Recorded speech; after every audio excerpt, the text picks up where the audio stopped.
Hello students, good morning. अपने जो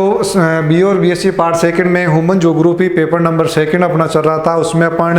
rural जो सेटलमेंट अपने ग्रामीण अधिवासियों के बारे में अपन पढ़ रहे थे। ग्रामीण अधिवासियों को जो प्रभावित करने वाले कारकों के बारे में मैंने पढ़ा कि कहाँ पर ग्रामीण अधिवासियों की जो बस्तियाँ होती है, उनकी बसावट होती है, वो किस प्रकार से कौन से जो कारक होते हैं वो उनको प्रभावित करते हैं। आज अपन जो ग्रामीण बस्तियाँ जो अपने पास में हैं उनके अपन जो टाइप ऑफ रूरल जो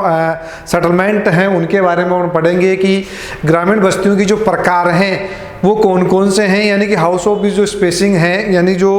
बस्तियों के बीच में जो गैप है, अंतराल हैं, उसके आधार पर जो ग्रामीण बस्तियों का जो वर्गीकरण किया गया, उनको डिवाइडेशन किया गया, उनको बांटा गया है। तो उनके बारे में अपन आज के जो क्लास में, आज के वीडियो में अपन उसको ध्यान से देखेंगे, सुनेंगे किस प्रकार से जो विश्व में जो ग्रामीण अधिवास पाए जाते हैं, ग्रामीण जो बस्तियां पाई जाती है, उनकी जो संरचना है, उनकी जो बनावट है, वो किस प्रकार से और कौन से कारकों की वजह से और कहाँ कहाँ पाई जाती हैं। तो सबसे पहले अपन बात करते हैं ग्रामीण जो अधिवास हैं। ग्रामीण जो अधिवास होते हैं वहाँ पर जो निवास करने वाली जो जनसंख्या है,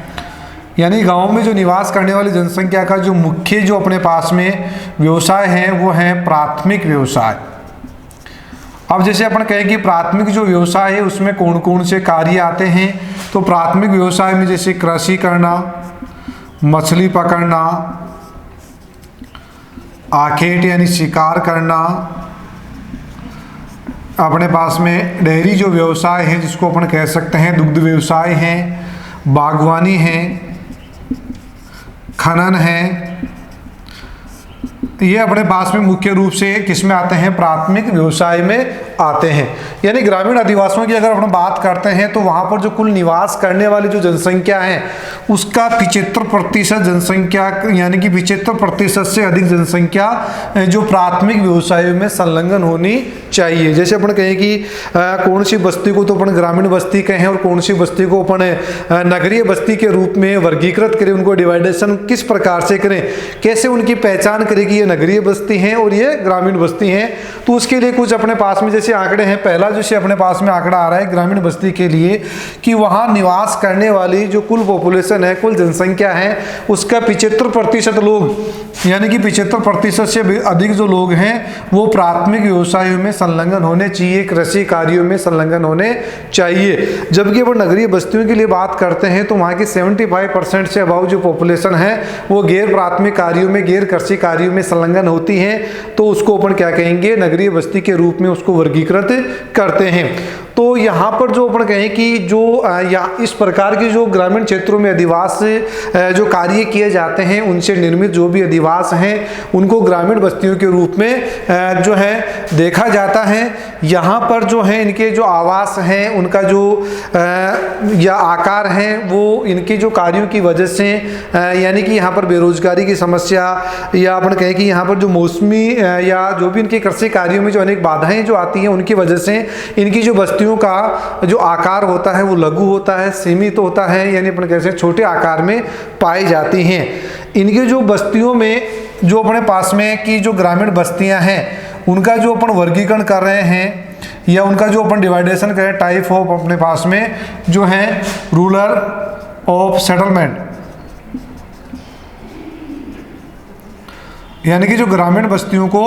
जो प्रकार हैं उन प्रकार में अगर अपन जो विभाजित करते हैं कि उनकी हाउस ऑफ स्पेसिंग के आधार पर जो बस्तियों के रूप बीच में जो गैप होता है उसके आधार पर, तो मुख्य रूप से उनको 4 भागों में अपन डिवाइड करते हैं। यानी कि जो टाइप ऑफ रूरल जो सेटलमेंट हैं, यानी कि जो ग्रामीण बस्तियों की जो प्रकार हैं उसको अपन ने कितने भागों में, 4 भागों में। तो फर्स्ट अपने पास में है एकाकी बस्तियाँ या एकांकी बस्तियाँ, यह इसको अपन कह सकते हैं प्रकीर्ण बस्तियां। नंबर 2 अपने पास में है सघन बस्तियां या गुच्छित बस्तियां, यानी कि जहां मकान जो बस्तियां होती हैं उनमें मकान पास पास में होते हैं। नंबर 3 अपने पास में संयुक्त अधिवास या संयुक्त बस्तियां, संयुक्त अधिवास। और नंबर 4 अपने अर्ध गुच्छित बस्तियां या अधिवास। ये यानी कि हाउस ऑफ स्पेसिंग के आधार पर, या अपने कहें कि जो बस्तियों के बीच में जो गैप होता है, अंतराल होता है, उसके आधार पर अपने पास में जो अपने पास में टाइप ऑफ रूरल जो सेटलमेंट था, यानी बस्तियों के जो प्रकार थे, ग्रामीण जो बस्तियों के जो प्रकार थे, उनके अपने पास में कितने प्रकार आ गए? 4। एक तो एकांकी बस्ती, इसको अपन प्रकीर्ण बस्ती कहते हैं, सघन बस्ती या गुच्छित बस्तियां कहते हैं। नंबर 2 संयुक्त अधिवास, और अपने पास में अर्धगुच्छित अधिवास। तो सबसे पहले अपन बात करते हैं प्रकीर्ण जो बस्तियां हैं, प्रकीर्ण जो अधिवास हैं, उनके बारे में कि जो प्रकीर्ण जो अधिवास है वो कहाँ पर पाए जाते हैं। एकांकी या प्रकीर्ण अधिवास, ये अपने पास में जो एकांकी और प्रकीर्ण जो अधिवास है वो मुख्य रूप से किन क्षेत्रों में पाए जाते हैं। अब अपन बात करते हैं कि ये जो इनमें जो ऐसे क्षेत्रों में, या अपन कहें कि इन्हें प्रकीर्ण जो अधिवास है उनको एकांकी अधिवास के नाम से भी इनको जाना जाता है, क्योंकि इनमें जो बस्तियों का जो अपन कहें कि जो गैप होता है, अंतराल होता है, या अपन कहें कि इनमें जो अधिवास होते हैं उनमें 1 या 2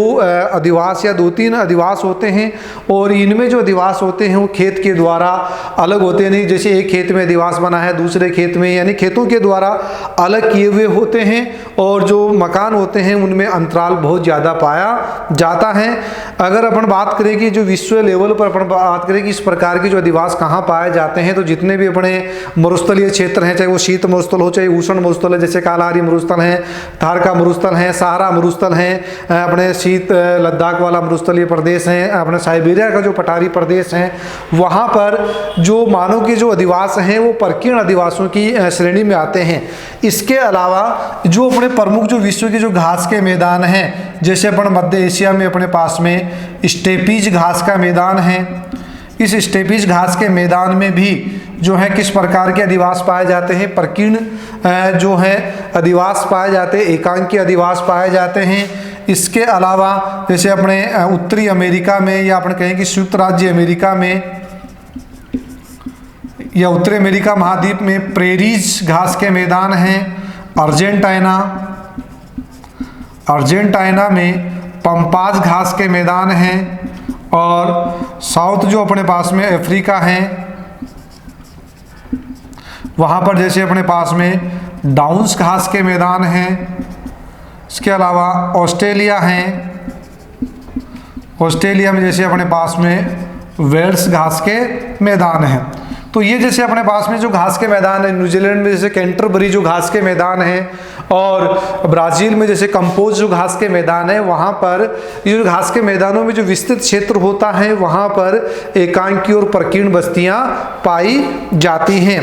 ये एकांकी और जो अपने पास में जो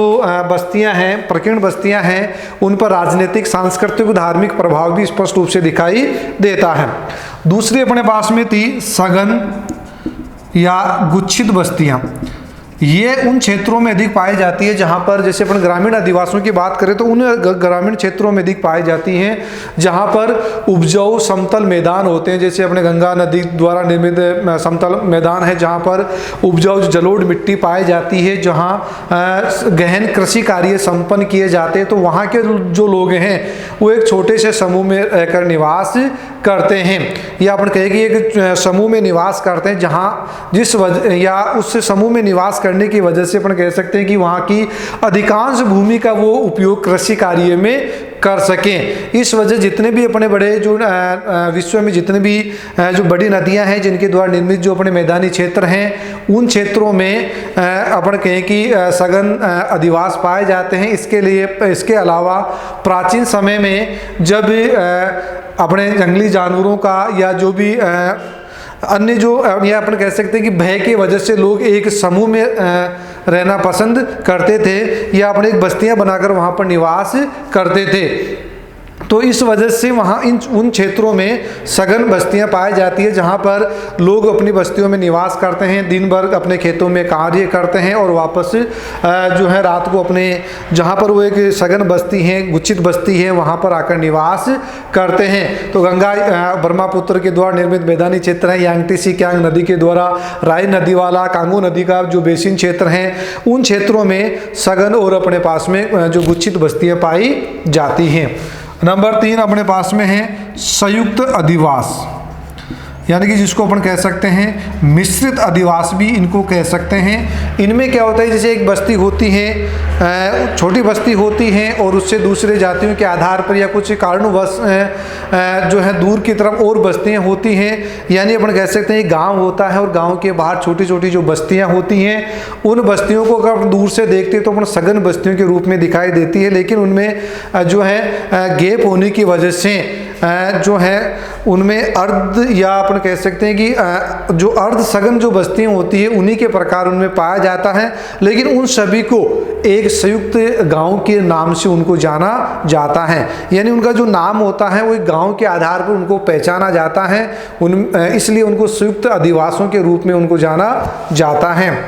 इसके अलावा अपने पास में लास्ट अपने पास में जो है अर्ध जो सघन बस्तियां या अधिवास, इस प्रकार के जो अधिवास होते हैं उनमें जो मुख्य रूप से अपने पास में जो अर्ध जो सघन बस्तियां होती हैं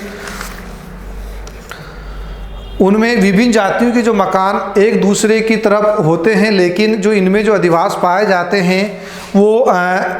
जो सभी ग्रह मिलकर जो है गांव का निर्माण करते हैं, जो दूर से देखने पर सघन अधिवासों के रूप में दिखाई देते हैं। विश्व में अधिकतर ऐसी जो अर्ध सघन जो बस्तियां पाई जाती है अनुपजाऊ क्षेत्रों में पाई जाती हैं, यानी जो बंजर वाले क्षेत्र होते हैं, पहाड़ी क्षेत्रों में, पठारी क्षेत्रों में या रेगिस्तानी क्षेत्रों में इस प्रकार की जो अपन कहेंगे अर्ध सघन बस्तियां पाई जाती हैं। तो ये थी अपने पास में 4 जो प्रकार के अपने पास में रूरल अपने पास सेटलमेंट यानी ग्रामीण जो बस्तियों को उनके जो बीच में जो अंतराल था उसके आधार पर उनको 4 प्रमुख भागों में बांटा गया था, और वो था अपने पास में जो है प्रकीर्ण बस्तियां थी, सघन बस्तियां थी, अपन कैसे संयुक्त अधिवास था और अर्ध सघन अधिवासों के रूप में उनको बांटा गया था। इसमें से जब अपने पास में जैसे एग्जाम में जो क्वेश्चन आता है उसके अगर पुटअप की अपन बात करते हैं तो उसमें आता है ग्रामीण बस्तियों के अर्थ और परिभाषा को स्पष्ट करते हुए उसके प्रकारों को जो है जो ग्रामीण बस्तियों के प्रकार है उनको स्पष्ट कीजिए। इनमें से एक और क्वेश्चन बनता है जिसका अपन जो अगले वीडियो में अपन उसका अध्ययन करेंगे कि ग्रामीण बस्तियों के प्रतिरूप कौन से होते हैं। यहाँ पर अपन ने पढ़े थे जो है उनकी बसावट के आधार पर प्रकार थे, अब जो नेक्स्ट वीडियो में प्रतिरूपों के बारे में पढ़ेंगे। तब तक के लिए सभी विद्यार्थियों को धन्यवाद।